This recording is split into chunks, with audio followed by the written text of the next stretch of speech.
تو اب انڈیا نے جو مسلمانوں کو کمزور کرنے کی ایک نئی چال شروع کی ہے نا، وہ یہ ہے صوفیانہ ازم. کیونکہ یہ جو صوفیانہ ازم ہے جس کو ہم تصوف کہتے ہیں، یہ ہندو اور مسلمانوں کا جو مکسچر ہے نا، اس کے اندر یہ ایک نئی روحانی علم کو انہوں نے شروع کیا تاکہ اس صوفیانہ علم سے جو ہے وہ بہادر انسان نہیں ہو سکتا. اس کو کرامات وغیرہ پر نہ یعنی کہ مائل کیا جاتا ہے. کراماتیں ہیں، انسان جو ہے وہ اپنی جو اس نے محنت کرنی ہوتی ہے، اس نے محنت کا جو پھل لینا ہوتا ہے نا، اس کے اوپر اس کا یقین اٹھ جاتا ہے. وہ پھر کہتا ہے کہ نہیں، خدا کی غیبی مدد ہی آئے گی، یا پھر یہ جو میرا پیر ہے، جو مرشد ہے نا، اس کی جو ہے وہ مجھے اطاعت یا فرما برداری کر کے ہی نا میرے ساتھ ایسا ہوگا کہ دینے والا جب بھی دیتا ہے دیتا چھپڑ کاٹ کے، ایسا کوئی میرے ساتھ نا معجزہ ہوگا تو میں امیر ہو جاؤں گا. میں جو ہوں وہ اس پیر مرشد کے جو پیروں میں میری جو ہے نا وہ پوری زندگی بسر ہو. اس کی کیا وجہ کہ یہی وجوہات ہے، قرآن مجید سے دوری. اور جو بابے ہوتے ہیں یہ بھی ایسی کرتے ہیں کہ اس کو یہ نہیں سمجھاتے کہ جا کر قرآن مجید میں سے علم حاصل کرو. وہ کہتے ہیں کہ جی رہبر جو ہے نا وہ ضروری ہے. تو رہبر کیا ہے؟ نبی پاک صلی اللہ علیہ وآلہ وسلم حجت البطا پہ کیا فرما رہے ہیں کہ میں تمہارے اندر صرف 2 چیزیں چھوڑ کر جا رہا ہوں. 2 چیزوں میں کیا ہے؟ ایک قرآن مجید ہے اور ایک اہل بیت. قرآن مجید کیا ہے؟ قرآن مجید جو ہدایت کی کتاب ہے نا، ورنہ نبی پاک صلی اللہ علیہ وآلہ وسلم بھی فرماتے کہ نہیں جی اس کو چھوڑو. ورنہ نبی پاک صلی اللہ علیہ وآلہ وسلم بھی فرماتے نا کہ قرآن مجید نہیں جی یہ ایسے خاندان ہے، تم اس کی اطاعت فرما برداری کرنا صرف. قرآن مجید کے اندر یار ہر چیز کا حل موجود ہے. ابن کثیر فرماتے ہیں کہ میں قرآن مجید میں سے ایک سوال ڈھونڈنے نکلا کہ اجماع، لیکن مسلمانوں کا اجماع اس بات پر یا اس بات پر متفق ہیں، تو اس کے بارے میں نے قرآن مجید میں سے نا جواب ڈھونڈنا شروع کیا. تو میں نے 300 بار قرآن مجید کا مطالعہ کیا لیکن مجھے جواب نہیں ملا. تو پھر میں نے جب 301ویں بار میں نے قرآن مجید پڑھا نا، تو پھر مجھے اس کے اندر سے جواب ملا کہ اب ہمیں جو جواب ہے نا وہ ڈھونڈ کر نکالنا پڑتا ہے. جاہلیت کے دور میں نا جب نبی صلی اللہ علیہ وآلہ وسلم کا ظہور ہوا تو اس وقت جو ہو رہا تھا، جس طرح کا وقوع تھا، جس طرح کے حالات تھے، اس وقت قرآن مجید بالکل ان کو صحیح گائیڈ کر رہا تھا.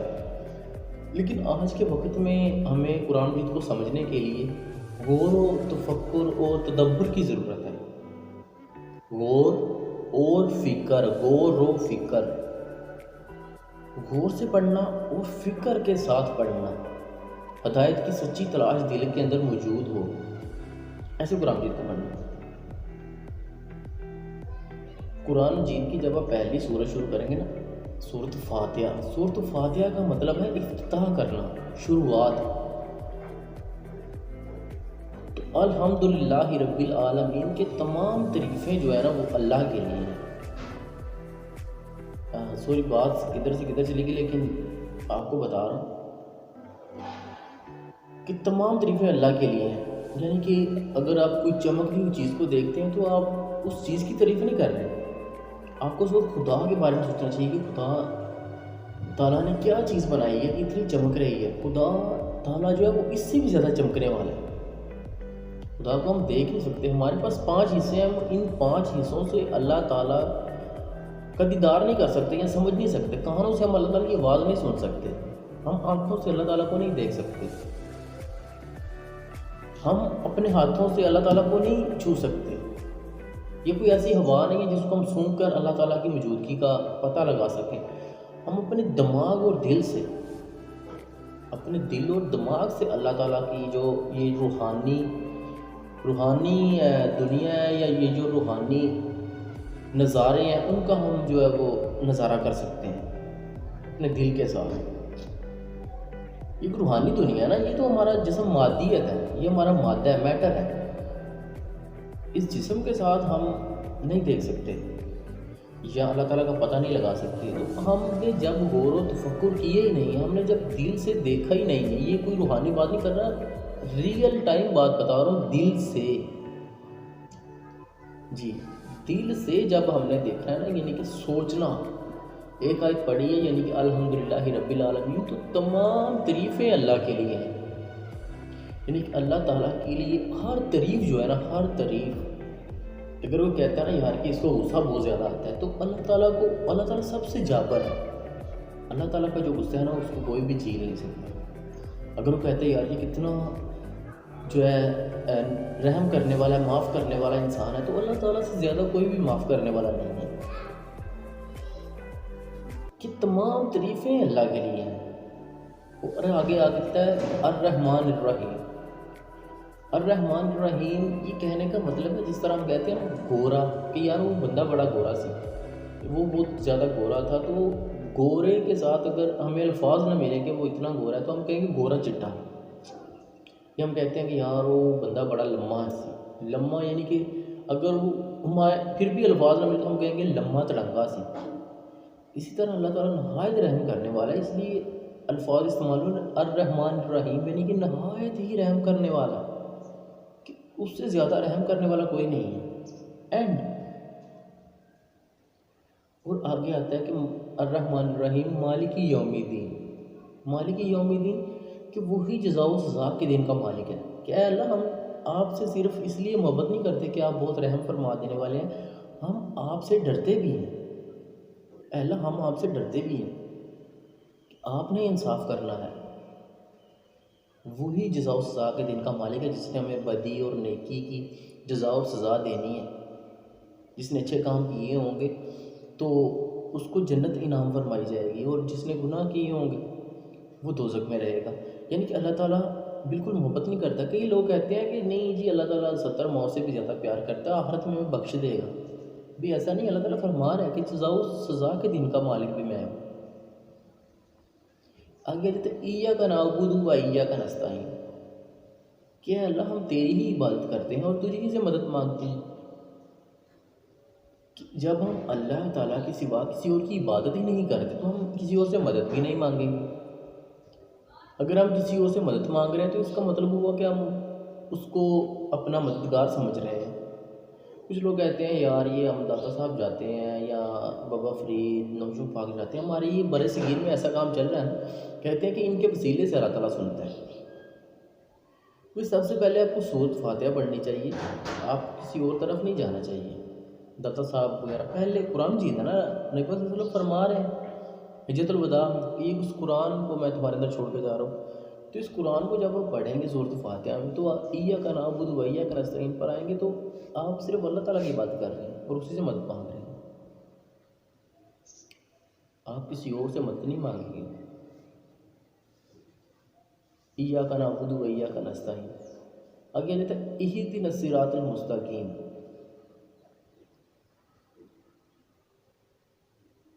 اہدنا الصراط المستقیم صراط الذین انعمت علیہم غیر المغضوب علیہم ولا الضالین۔ اہدنا الصراط المستقیم، اے اللہ ہمیں سیدھے راستے پر چلا،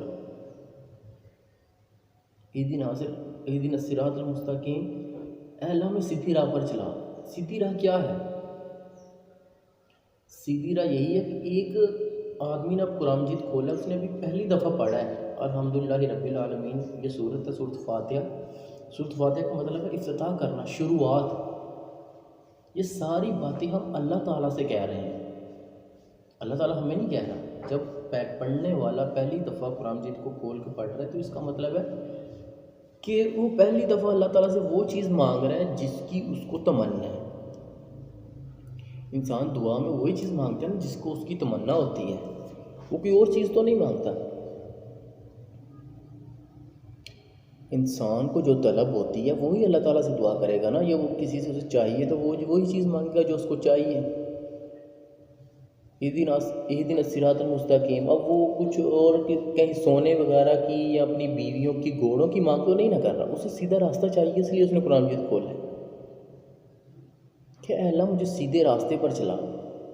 وہ کئی لوگ کہتے ہیں، یہ جو آج کل بابے ہیں وہ کہتے ہیں کہ نہیں سیدھا راستے پر تو ہم پہلے ہی چل رہے ہیں، تو آگے کون سا سیدھا راستہ ہے؟ بھئی کیسے تم سیدھے راستے پہ چل رہے ہو؟ اگر تم سیدھے راستے پہ چلتے ہوتے تو تم نے یہ بات ہی نہیں کہنی تھی۔ اللہ تعالیٰ فرما رہا ہے کہ اے ایمان والو ایمان لاؤ، اللہ تعالیٰ فرما رہا ہے کہ مومن سر بلند ہوتا ہے. جو مومن ہوتا ہے نا وہ سب کے اوپر لیڈر ہوتا ہے، وہ بہادر ہوتا ہے. تو ہم سر بلند نہیں ہیں، ہمارے اوپر تو غلام ہیں، ہم تو امریکہ کے غلام ہیں. ہم پر اتنا قرضہ چڑھا ہوا ہے، ہمارے کتنے زیادہ دشمن ہیں، ہم سے دشمنوں سے نہیں نپٹا جا رہا. ہم سر بلند نہیں ہیں. اس کا مطلب کیا ہے کہ ہمارا ایمان کمزور ہے. قرآن تو سچا ہے، ہم قرآن کو جھوٹا نہیں کہہ سکتے. اس کا مطلب ہے کہ ہمارا ایمان کمزور ہے.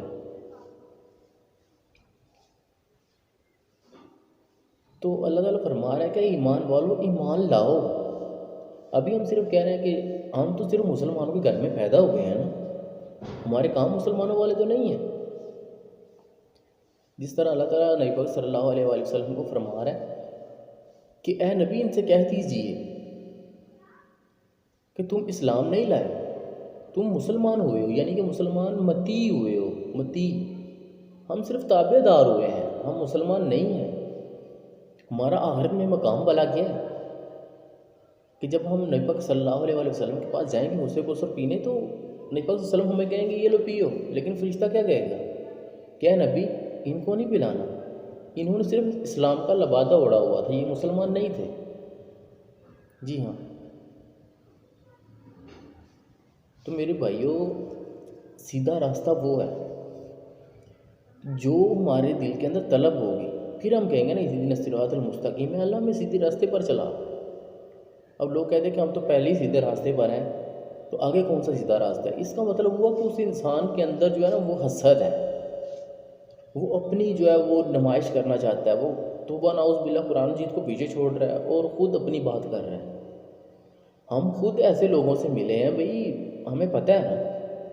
لوگ ایسی باتیں کرتے ہیں جو کہتے ہیں کہ جی ہمارے پاس آئے، ہم پیر و مرشد ہیں، اوپر سے کہتے ہیں کہ نہیں جی ہم تو بہت گناہ گار انسان ہیں، ہمیں آپ بابا نہ کہیں. اور باتیں ان کی یہی ہوتی ہیں کہ ہمیں بابا مانا جائے. اوپر سے کہتے ہیں ہم یار بابے نہیں ہیں، ہم تو بہت گناہ گار انسان ہیں، تاکہ اگلا انسان کہے کہ نہیں نہیں صاحب تو آپ تو بہت نیک انسان ہیں، آپ بہت متقی پرہیزگار. اندر سے بغضی حسد ہے گندا کہیں کا، وہی تو منکر ہے. اور لوگ ان کے پیچھے جا رہے ہیں. بھی خدا رہا ان سے چھٹکارا حاصل کریں. تو بھی بات قرآن مجید کی ہو رہی ہے، ادھر کو ہم نہیں جائیں گے.